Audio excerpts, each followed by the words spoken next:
આટલો મોટો ભૂવો દિલ્હીના દ્વારકામાં વ્યસ્ત રસ્તામાં આખી કાર સમાઈ ગઈ।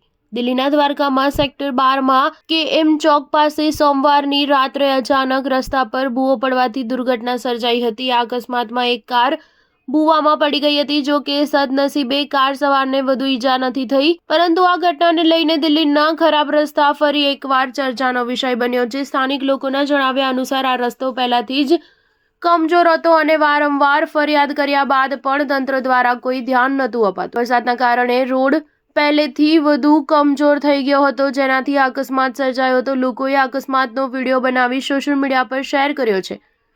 દિલ્હીના રસ્તાની હાલત લાંબા સમયથી ચિંતાનો વિષય છે। ગમે ત્યારે ભૂવા પડવા, પાણી ભરાઈ જવા જેવી સમસ્યા હવે સામાન્ય બની ગઈ છે।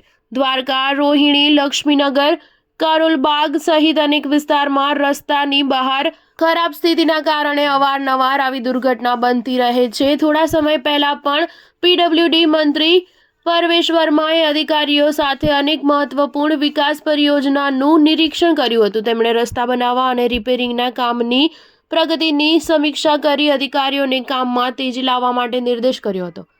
મંત્રીએ એવા વિસ્તારને પ્રાથમિકતા આપવાનું કહ્યું છે જ્યાં સૌથી વધારે ખાડા અને રસ્તા ખરાબ છે। વરસાદના કારણે દિલ્હીના રસ્તાની સ્થિતિ પહેલેથી પણ વધારે ખરાબ થઈ ગઈ છે। પાણી ભરાવા અને કમજોર નિર્માણના કારણે અનેક જગ્યાએ રસ્તા પર ભૂવા પડી ગયા છે, જેનાથી અકસ્માતનું જોખમ વધી જાય છે। દ્વારકા સેક્ટર 12ની ઘટના પણ આ જ સમસ્યાનું પરિણામ માનવામાં આવી રહ્યું છે। સ્ટાર ન્યૂઝ 7 હંમેશા સચ્ચાઈની સાથે।